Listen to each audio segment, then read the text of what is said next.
और आइए शुरुआत करने जा रहा हूं आज की सबसे बड़ी खबर के साथ।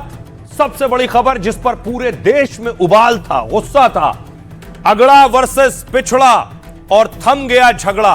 अगड़े पिछड़े की जो लड़ाई थी वो थम गई और उसके बाद देखिए जरा, आज बनारस से तस्वीरें आई। बनारस में लोग प्रदर्शन कर रहे थे।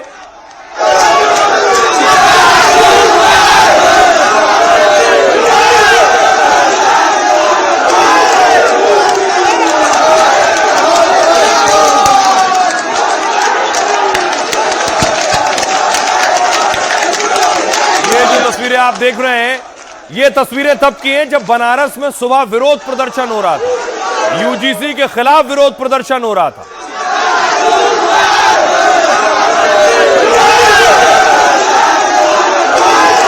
लेकिन जैसे ही सुप्रीम कोर्ट ने रोक लगाई यूजीसी नियमों पर, वही तस्वीर बदल गई। रंग गुलाल और होली खेले जाने लगी।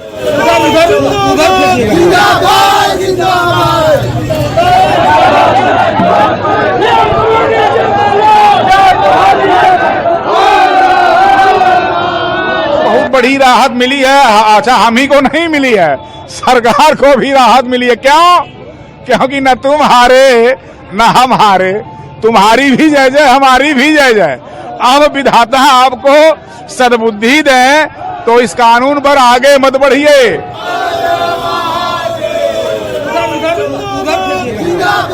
और उसके बाद देखिए जरा, बनारस में ही होली के बाद मिठाई चलने लगी, एक दूसरे का मुंह मीठा कराया जाने लगा।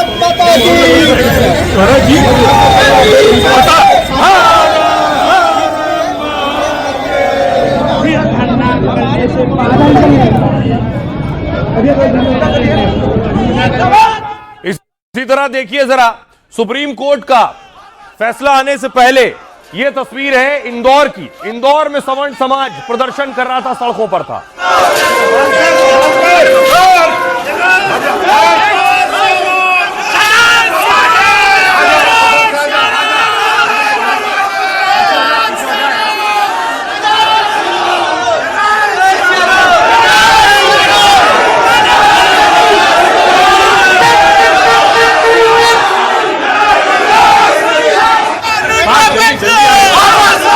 और जैसे ही यूजीसी नियम पर रोक लगी, उसी इंदौर की तस्वीर देखिए जरा।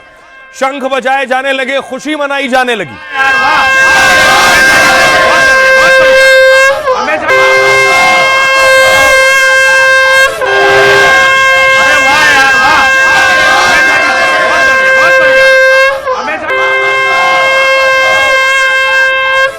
और यही हाल लखनऊ में था। उत्तर प्रदेश की राजधानी लखनऊ में सुबह प्रदर्शन हो रहा था। छात्र विधानसभा के बाहर प्रदर्शन कर रहे थे।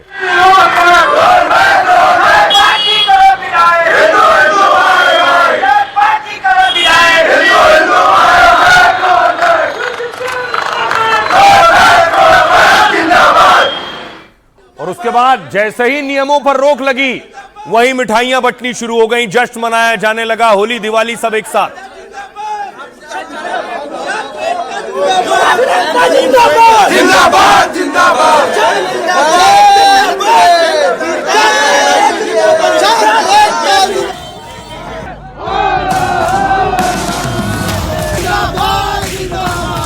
एक तरीके से हमने होली अपना जन्म दिन पहले बना लिया है। ये निश्चित रूप से हमारे लिए महान उत्सव है। बड़ी खुशी है। जो सवर्ण समाज एक हफ्ते से सड़कों पर था, वो अचानक खुशी से झूम उठा।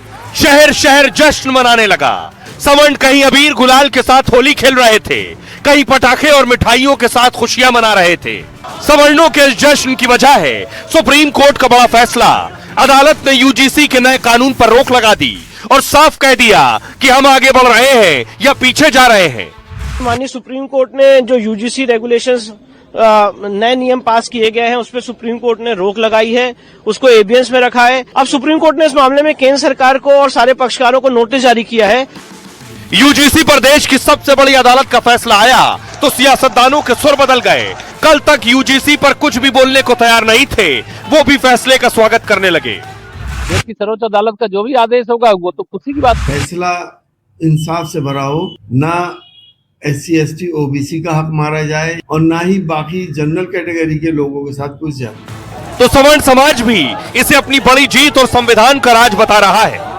सरकार ऐसा न समझे कि लड़ाई समाप्त हुई है या हमारा पुरुषार्थ समाप्त हुआ है या हमारा पुरुषार्थ मरा है, ऐसा नहीं है। अगर बढ़ोगे तो फिर हम लड़ेंगे। जिस जोश से यूजीसी का हमने विरोध किया था उसी जोश से हम सुप्रीम कोर्ट का स्वागत करते हैं यहाँ पे। मैं उनसे और निवेदन करता हूँ, जो स्टे लगाया गया इसको प्रॉपर तरीके से रद्द किया जाए। संघर्ष का ऐलान है कि अब नहीं सहेंगे।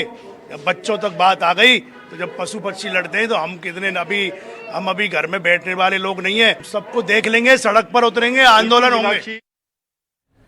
देखिए, होली मार्च में होनी है, उससे पहले सुप्रीम कोर्ट के फैसले के बाद ही जो विरोध कर रहे थे वो होली मनाने लगे। शिक्षा के लिए बने जिस नए नियम का सवर्ण समाज विरोध कर रहा था और सामान्य वर्ग के लिए जिसे अत्याचार वाला कानून बता रहे थे, सुप्रीम कोर्ट ने यूजीसी के उस नए नियम पर रोक लगा दी और साफ कह दिया कि यूजीसी के नए नियम साफ नहीं है, इन नियमों का गलत इस्तेमाल भी हो सकता है।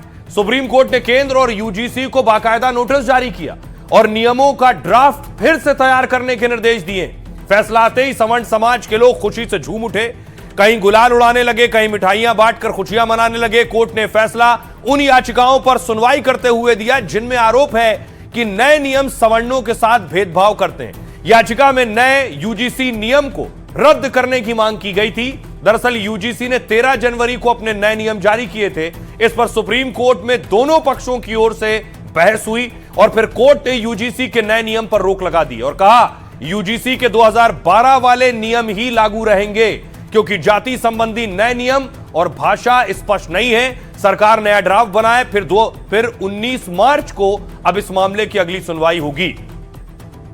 अगली सुनवाई 19 मार्च को। लेकिन सुनिए जरा नियमों पर रोक के बाद लोग क्या कह रहे हैं। सब एक दूसरे को मिठाई खिलाकर खुशियां जाहिर कर रहे हैं, सुप्रीम कोर्ट को धन्यवाद अदा कर रहे हैं। यूजीसी के इस काले नियम को लतार लगाया है। यूजीसी को स्टे किया गया, इसको रद्द कराना चाहिए। ऐसा कानून इस देश में नहीं चलना चाहिए जो जात पात को अलग करे। हम आज एक हिंदू भाई भाई हैं, या कोई जात पात नहीं है। इतने चेहरे हैं, आप बता दिए कौन सी जात का है। हमें विश्वविद्यालय के अंदर छात्रों को जाति में बांटने का प्रयास कानून था, लेकिन 19 के बाद अगर फिर से वापस होगा तो फिर हम लोग बड़ा आंदोलन किया जाएगा। जब तक हमारा मुख्य मांग है कि यूजीसी एक्ट पूरी तरीके से रद्द हो। हमारे दोस्त खाना खा रहे, हमने कभी ये नहीं पूछा कि तू किस जात का है, मैं किस जात का हूँ। विनम्र निवेदन है कि इन जैसे एक्ट को ना लाए, हमें बांटे मत। संसद भवन से लागू हुआ है, संसद में इसको जब तक विड्रॉल नहीं किया जाएगा, हम लोग पीछे हटने वाले लोग नहीं है। आपको लगता है कोई एक व्यक्ति लड़ रहा है, एक संस्था लड़ रही है? सभी समाज के व्यक्ति लड़ रहे हैं। स्वर्ण समाज का हर एक संस्था लड़ रही है। बच्चा, बूढ़ा, बुजुर्ग, हर एक वो व्यक्ति लड़ रहा है जिनको अपने बच्चों के भविष्य की चिंता है। सवर्ण बिरादरी से आप कितनी नफरत हो गई है? क्या आप उनको सीधे हाशिए पर रख के उनके ऊपर ऐसा कुठाराघात करने के लिए उतारू हो गए हैं? तो मैं कहता हूं कि जो सुप्रीम कोर्ट का आज का निर्णय आया है, ये संपूर्ण समाज जो छात्र आंदोलन कर रहे थे, अपने बाहें फैला करके स्वागत कर रहे हैं। तो जब ये कानून आया तब पहले भी नहीं है और अभी भी नहीं, क्योंकि हमको पता है कि छात्र जो है उसकी कोई जात, मजहब और कोई कौम होती नहीं है। छात्र जो एकजुटता का प्रतीक है, तो एकजुट है तो हम लोग जो है मजबूत पहले भी थे, अभी भी हैं, आगे भी रहेंगे। खुशी महसूस नहीं कर रहे हैं। आगे जो सुनवाई है 19 मार्च को, हम लोग को उस पे ज्यादा फोकस करना है। हम माननीय सुप्रीम कोर्ट से यही विनती और प्रार्थना करते हैं कि ऐसे कानून की कोई आवश्यकता नहीं है। कॉलेज और विश्वविद्यालय में भेदभाव है, अगर आ जाएंगे ये ऐसे कानून तो कॉलेज विश्वविद्यालय में भेदभाव हो जाएगा। जब भी वंचित वर्ग को उसके अधिकारों के प्रति सचेत किया जाता है या उसे उसके अधिकार प्रदान किए जाते हैं, तब एक वर्ग है जो उठ खड़ा होता है, उसे लगता है कि उसके विशेषाधिकार जा रहे हैं। इसीलिए इस फैसले को ये लोग नकार रहे हैं, इस फैसले का विरोध कर रहे हैं। अब आइए आपको बताऊं, उनसे मिलवाता हूं वो जो सिटी मजिस्ट्रेट साहब थे, अलंकार अग्निहोत्री, जिन्होंने सबसे पहले यूजीसी पर इस्तीफा दिया था। इस नियम पर रोक के बाद देखिए उनकी तस्वीर फूल मालाओं के साथ उनका स्वागत किए जाने लगा। उनकी जो शहादत थी वो काम आ गई, साथियों को लगने लगा। राष्ट्र की आवाज बनकर खड़ा हूं, पूरे राष्ट्र की आवाज बनकर खड़ा हूं। जब तक ये इस तरीके से जो काले कानून पास करते रहेंगे, मैं समाज के साथ खड़ा रहूंगा, पूरे राष्ट्र के साथ खड़ा रहूंगा। अब देखिए जरा सियासतदान क्या कह रहे हैं। बड़ा दिलचस्प ये है, कल तक कुछ सियासतदान यूजीसी नियमों को सही ठहरा रहे थे। सुप्रीम कोर्ट पर के रोक के बाद यही सियासतदान उन नियमों को गलत भी बता रहे हैं। सबसे पहले देखिए अखिलेश यादव कह रहे हैं, हमारा मानना है कि सच्चा न्याय किसी के साथ अन्याय नहीं होता। अदालत ने भी कहा है कानून की भाषा भी साफ हो और भाव भी। बात सिर्फ नियम की नहीं है, नियत की भी होती है। ना किसी का उत्पीड़न हो, ना किसी के साथ अन्याय हो। ब्रजभूषण शरण सिंह कह रहे हैं, यूजीसी के नए नियम समाज को बांटने वाले लगते हैं। एक समुदाय को शोषित और दूसरे को पीड़ित माना जा रहा है, जबकि कमेटी में शोषित समुदाय का कोई प्रतिनिधि नहीं है। मुझे नहीं पता कि यह कानून किसने बनाया है, लेकिन इससे समाज में तनाव पैदा हो रहा है। कल्याण बनर्जी टीएमसी सांसद कह रहे हैं, सरकार का तुगलकी फरमान किसी कीमत पर नहीं चलेगा। यूजीसी के नए नियम संविधान के खिलाफ और गलत थे। जैसे एसआईआर पर सरकार मनमाना रवैया अपना रही है, वैसे ही यूजीसी में कर रही थी। अच्छा हुआ जो कोर्ट ने रोक दिया। कलराज मिश्र पूर्व राज्यपाल कह रहे हैं, यूजीसी के नए नियम न्याय और समानता के खिलाफ है। संविधान का हनन करने वाले ऐसे नियम वापस लेने चाहिए। सुकांत मजूमदार केंद्रीय मंत्री कह रहे हैं, सरकार और शिक्षा मंत्री ने पहले ही साफ कर दिया है कि किसी समुदाय या किसी भी छात्र से भेदभाव नहीं होगी। प्रमोद तिवारी कह रहे हैं, कांग्रेस सांसद, सरकार की जिम्मेदारी होती है कि कहीं आग लगी है तो आप उसे बुझाएं, लेकिन बीजेपी वर्ग, जाति और धर्म के नाम पर संघर्ष कराती है और यूजीसी के नए नियम लाकर इनकी यही कोशिश थी। सुप्रीम कोर्ट ने इनकी मंशा को पहचाना और उस पर स्टे लगा दिया है। मायावती कह रही हैं, यूजीसी के नए नियम से सामाजिक तनाव पैदा हो रहा था। सरकार को सभी पक्षों को पहले भरोसे में लेना चाहिए था और समन्वयों को कमेटी में रख लेते तो ऐसा बवाल ही ना होता। सुनिए जरा, अब सियासतदानों को कईयों ने अपने सुर बदल लिए। हम सब का मानना यही है कि दोषी बचे ना, दोषी बचे ना और निर्दोष के साथ अन्याय होना। और जब हमारा संविधान कहता है कि हम कहीं भेदभाव नहीं कर सकते हैं, तो संविधान और जो हमारे तमाम कानून हैं उसके बाद भी भेदभाव होता, अन्याय होता है समय समय पर। ये बिल एक तरफा है और एक समाज को शोषित मान लिया गया है और एक समाज को पीड़ित मान लिया गया है। और मैंने एक बात कही कि ऑफिस में बैठ करके आप निर्णय न लें। सरकार का काम है कहीं अशांति हो तो शांति पैदा करे, पर ये तो वर्ग के नाम पे, जाति के नाम पे, धर्म के नाम पे देश में आग लगाते हैं। और इसलिए लगाते हैं कि लोग वास्तविक मुद्दों से ध्यान हट जाए। बेरोजगारी, महंगाई, ये भी सरकार की यही देन थी। नहीं, न्यायपालिका में सबको अधिकार है जाने का, न्याय पाने का, सबको अपनी बात रखने का, और उस पर विचार विमर्श करती है और न्यायपालिका अपने हिसाब से निर्णय। ये कोई तुगलकी राजत्व नहीं चलेगा। देश का सबको मानना पड़ेगा कॉन्स्टिट्यूशन का। कॉन्स्टिट्यूशन मान के ये नहीं चलेगा, उसका बात खारिज करना ही सुप्रीम कोर्ट का रिस्पॉन्सिबिलिटी है। तो उन्होंने निभाया वो रिस्पॉन्सिबिलिटी, वो बहुत अच्छा काम हुआ। सर्वोच्च न्यायालय का सम्मान हमारे मूल्यों में है, आदर्श में है, लेकिन सरकार क्यों मौन है, चुप है? यह मुद्दा स्वर्ण का और गैर स्वर्ण का नहीं था। यह मुद्दा था जनरल जो दबंग, चाहे वो पप्पू यादव हो, पप्पू कुर्मी हो, पप्पू कुशवाहा हो। तो मैं तो उसी दिन से कह रहा हूं कि आप सुप्रीम कोर्ट जाओ, दरवाजा खुला, न्याय मिलेगा। आपको अगर इस तरह का अंदेशा है तो आज वो सुप्रीम कोर्ट गए, सुप्रीम कोर्ट ने उनकी बात को माना। कानून बनता है, अगर कानून संशोधन होते हैं ना, अगर कोई गड़बड़ी है तो उसके लिए तो भी अदालत है ना, अदालत ने फैसला दिया। न्यायालय ने जो निर्णय लिया है, न्यायालय को कोटिशत धन्यवाद, क्योंकि नरेंद्र भाई मोदी भारत में कभी विभेद की राजनीति नहीं की है। आइए अब आपको लिए चलता हूं सुप्रीम कोर्ट। यूजीसी नियम पर सुप्रीम कोर्ट में सुनवाई हो रही थी। देश के सबसे बड़ी अदालत में बड़े बड़े वकील मौजूद थे। देखिए जरा क्या हुआ। चीफ जस्टिस सूर्यकांत वाली बेंच ने यूजीसी मामले की सुनवाई की, यानी सीजेआई खुद इस बेंच में थे। बेंच में सीजेआई सूर्यकांत के अलावा जस्टिस जे बागची भी थे बेंच में। याचिकाकर्ता की ओर से वकील विष्णु शंकर जैन थे और जबकि याचिका के खिलाफ वकील इंदिरा जयसिंह दलील रख रही थी। विष्णु शंकर जैन ने कहा कोर्ट में, हम यूजीसी की धारा 3C को चुनौती दे रहे हैं, जो जाति आधारित भेदभाव को परिभाषित करता है। नए नियम में यह संकीर्ण और असंवैधानिक है। माना गया है कि भेदभाव सिर्फ SC, ST, OBC के खिलाफ होता है। यह बस धारणा है कि सामान्य वर्ग के छात्र के भेदभाव करते हैं, यह धारणा है। नए नियम का कोई तार्किक संबंध नहीं है। सीजेआई ने कहा, हम केवल संवैधानिकता और वैधता की शुरुआती जांच कर रहे हैं। विष्णु शंकर जैन ने कहा संविधान का आर्टिकल 14 समानता का अधिकार देता है, फिर जाति आधारित किसी नियम जैसे 3C को हटाया जाए क्योंकि इससे समाज में वैमनस्य बढ़ेगा। सीजेआई ने कहा अगर सुप्रीम कोर्ट के किसी छात्र ने अपमानजनक भाषा इस्तेमाल की तो इस प्रावधान में क्या उसका कोई उपाय है? आजादी के 75 साल बाद भी देश जातियों के जंजाल से निकल नहीं पाया है। हम जातिगत भेदभाव से अभी भी जूझ रहे हैं। क्या हम पीछे की ओर जा रहे हैं? वकील इंदिरा जयसिंह खड़ी हुई, उन्होंने कहा सवाल जाति या जनजाति पर केवल व्याख्या का है। जस्टिस बागची ने कहा भारत की एकता शैक्षणिक संस्थानों में भी दिखनी चाहिए। अमेरिका की तरह अलग अलग स्कूलों में छात्र ना पहुंच जाएं, जहां अश्वेत और श्वेत अलग अलग स्कूलों में जाते हैं। रेगुलेशंस में रैगिंग को क्यों शामिल नहीं किया गया, जबकि यह कैंपस में एक बहुत बड़ी समस्या है? दूसरे वकील थे, वो खड़े हुए, उन्होंने कहा इस पूरे नियम को रद्द किया जाना चाहिए। हम बेहतर ड्राफ्ट का सुझाव देते हैं। यूजीसी के नए नियम साफ नहीं हैं और सीजेआई ने कहा और दुरुपयोग का अंदेशा रखते हैं ये नियम। सरकार और यूजीसी से 19 मार्च तक जवाब दाखिल करे कहा है, तब तक 2026 के ये नियम स्थगित रहेंगे और 2012 वाले पुराने नियम जारी रहेंगे। नए ड्राफ्ट के लिए एक कमेटी गठित की जानी चाहिए जिसमें 2-3 ऐसे एक्सपर्ट्स हों जो सामाजिक मूल्य और समस्याएं समझते हों।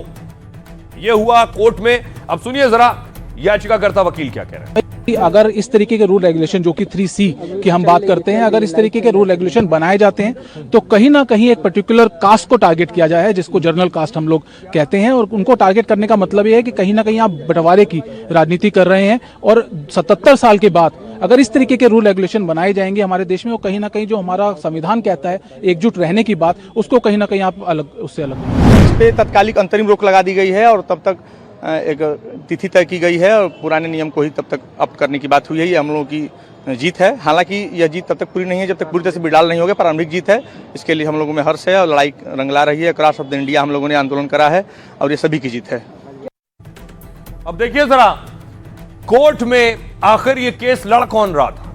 ये दो बड़े वकील विष्णु शंकर जैन और इंदिरा जयसिंह। विष्णु शंकर जैन को आपने बहुत से टीवी डिबेट्स में देखा होगा, वो नियमों के खिलाफ कोर्ट में थे। वकील विष्णु शंकर जैन एक बार फिर सुर्खियों में है।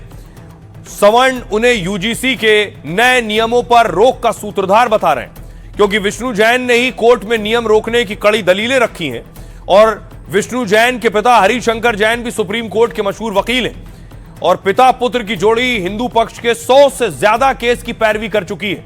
कहते हैं विष्णु जैन ने हिंदुओं को उनके अधिकार दिलाने और ऐतिहासिक गलतियों को सुधारने का संकल्प लिया है। 30 हिंदू और जैन मंदिरों की लड़ाई लड़ रहे हैं जिन्हें आक्रमणकारियों ने तोड़ा है। बताया जाता है कि एक केस की फीस वैसे वो 12 से 15 लाख रुपए लेते हैं, लेकिन दावा है कि मंदिरों से जुड़े मामलों में वो कोई फीस नहीं लेते। वैसे विष्णु शंकर जैन ने वकालत 16 साल पहले शुरू की थी। पुणे के लॉ कॉलेज से डिग्री लेने के बाद वो पिता के साथ प्रैक्टिस करने लगे। 2016 में सुप्रीम कोर्ट के एडवोकेट ऑन रिकॉर्ड की परीक्षा पास की और उसी साल पिता के साथ अयोध्या जन्मभूमि केस में दलीलें रखी। लेकिन पहली बार चर्चा में आए ज्ञानव्यापी में शिवलिंग का दावा पेश किया और संभल की जामा मस्जिद में भी हरिहर मंदिर होने का दावा किया था।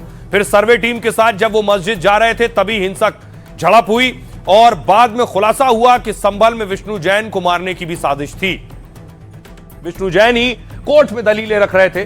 सुनिए जरा वो क्या कह रहे हैं। सुप्रीम कोर्ट ने जो यूजीसी रेगुलेशंस नए नियम पास किए गए हैं उस पर सुप्रीम कोर्ट ने रोक लगाई है, उसको एबियंस में रखा है और सुप्रीम कोर्ट ने अपनी पावर्स को एक्सरसाइज करते हुए अंडर आर्टिकल 142 जो यूजीसी रेगुलेशंस 2012 हैं उनको इन ऑपरेशन किया, उनको प्रभावी किया। अब सुप्रीम कोर्ट ने इस मामले में केंद्र सरकार को और सारे पक्षकारों को नोटिस जारी किया है और इस मामले की अगली सुनवाई 19 मार्च को निर्धारित की गई है। अब देखिए सवाल यह है कि 19 मार्च को अगली सुनवाई होगी। 19 मार्च तक नियमों पर रोक है, लेकिन पूरे देश में इस पर बड़ा बवाल और प्रदर्शन हो चुका है नियमों को लेकर। यूजीसी के नए नियम आखिर क्या हैं और उस पर बवाल क्यों हो रहा है, तो आपको बताऊं यूजीसी के नियम जाति आधारित भेदभाव की नई परिभाषा यूजीसी ने तय की। पहले ऐसे भेदभाव की शिकायत एससी एसटी कर सकते थे, अब पीड़ितों की कैटेगरी में ओबीसी को और जोड़ दिया गया था। इस पर विरोध यह था सामान्य वर्ग को पीड़ित नहीं बस आरोपी ही माना जा सकता है, यानी एससी एसटी ओबीसी पीड़ित हो सकते हैं लेकिन सामान्य वर्ग आरोपी ही होगा। उसके खिलाफ शिकायत करने वालों का दायरा और बढ़ जाएगा, क्योंकि ओबीसी को भी ऐड कर दिया गया। छोटी छोटी बातों पर कोई भी सवर्णों को निशाना बना सकता है। सवर्णों के साथ कोई भेदभाव होगा तो वो आखिर क्या करेंगे, सवाल यह है। नियम में है कि झूठी शिकायत पर सजा का कोई प्रावधान नहीं है। झूठी शिकायत पर पहले जुर्माना या सस्पेंड करने का नियम था, लेकिन कोई सजा ना होने से झूठी शिकायत की आशंका बढ़ गई। सवर्णों को लगता है कि उन्हें बेवजह फंसाया जा सकता है। झूठी शिकायत कर उनकी पढ़ाई को टारगेट किया जा सकता है, क्योंकि झूठी शिकायत करने वालों पर कोई नकेल नहीं होगी। नियम में यह था कि हर संस्थान में समानता समिति बनाया जाना जरूरी होगा और इस समिति में एससी, एसटी, ओबीसी, महिला और दिव्यांग सदस्य जरूरी है, लेकिन सामान्य वर्ग का सदस्य हो ना हो चलेगा। हो सकता है, विरोध में लोगों ने कहा, हो सकता है कि समिति में कोई भी सवर्ण ना हो। ऐसे में शिकायत पर फैसला एक तरफा हो सकता है। सवर्णों को जानबूझकर दोषी ठहराया जा सकता है। नियम में था समानता समिति को पुलिस जैसा अधिकार होगा। शिकायत पर यह 24 घंटे के अंदर कार्रवाई कर सकती है और कार्रवाई ना होने पर यूजीसी मान्यता तक रद्द कर सकती है। विरोध हुआ कि संस्थानों में ऐसी समिति की सिफारिश थी, बाध्यता नहीं। 24 घंटे में कार्रवाई के दबाव में गलत फैसले होने लगेंगे। बिना पूरी जांच पड़ताल के समिति किसी को भी दोषी बना सकती है। संस्थान आर्थिक मदद या मान्यता के डर से फैसले ले सकती है। यह था इन बातों का विरोध।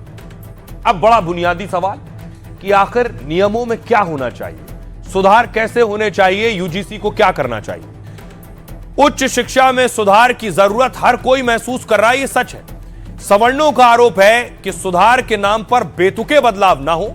कोई भी नियम बनाते समय संविधान और समाज का ख्याल रखा जाए। जैसे संविधान सभी की समानता यानी बराबरी की बात करता है, तो फिर उच्च शिक्षा में यूजीसी ऐसे भेदभाव वाले नियम क्यों बना रहा है, जबकि शिक्षा का असली मतलब ही भेदभाव मिटाकर आगे बढ़ना है। सामान्य वर्ग के लोग मांग कर रहे हैं कि नियम सबके लिए एक जैसे हो।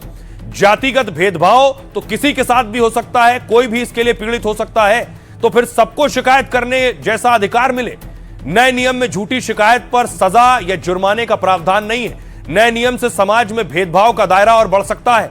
हर नियम कानून के दायरे होते हैं, तो झूठी शिकायत पर कड़ा प्रावधान जरूरी है, ताकि बिना तथ्य के कोई बेवजह दूसरे छात्रों को निशाना न बना सके। जिस समिति का नाम समानता है, उसमें सबकी बराबरी की बात नहीं है। उसमें एससी, एसटी और ओबीसी की तरह सवर्णों का जिक्र क्यों नहीं है? अगर वो समानता समिति है, तो फिर वर्गों को बराबरी का हक भी मिलना चाहिए। यह है सुधार की दलीलें और गुंजाइश। सुनिए जरा क्या कह रहे हैं वकील। बेसिकली मांग की थी कि सेक्शन 3C को अनकॉन्स्टिट्यूशनल डिक्लेयर किया जाए, क्योंकि ये जो कानून है जनरल कैटेगरी के बच्चों के ऊपर अपराधी का ठप्पा लगा रहा था। आज हमारी बात को कहीं न कहीं सुप्रीम कोर्ट ने समझा और सुप्रीम कोर्ट ने कहा कि हालांकि हम विद्वान नहीं हैं, आप इसे और विद्वानों से, अदर अकेडमी से पूछें और समझें और रेगुलेशन में क्या सही परिवर्तन हो सकते हैं उनको करें। भी ये आंशिक रूप से राहत है, जीत नहीं है। जीत तब होगी जब हम अपनी बात को और डिटेल्ड में और सही तरीके से कह पाएंगे। ये सूर्य भगवान का वंश है, इसमें जितने भी नकारात्मक तत्व हैं ये सब डिस्ट्रॉय होंगे, सब इनका प्राकटीकरण होगा और जनता इनसे बदला लेगी। फिर अभी जितने भी देश के जो अभी लोकसभा और जितने विधानसभा और जितने भी माननीय जनप्रतिनिधि जिन्होंने इस बिल को नहीं पढ़ा, जिन्होंने इसको नहीं समझा, मैं उनसे अनुरोध है वो सब सामूहिक जिम्मेदारी लेते हुए रिजाइन करें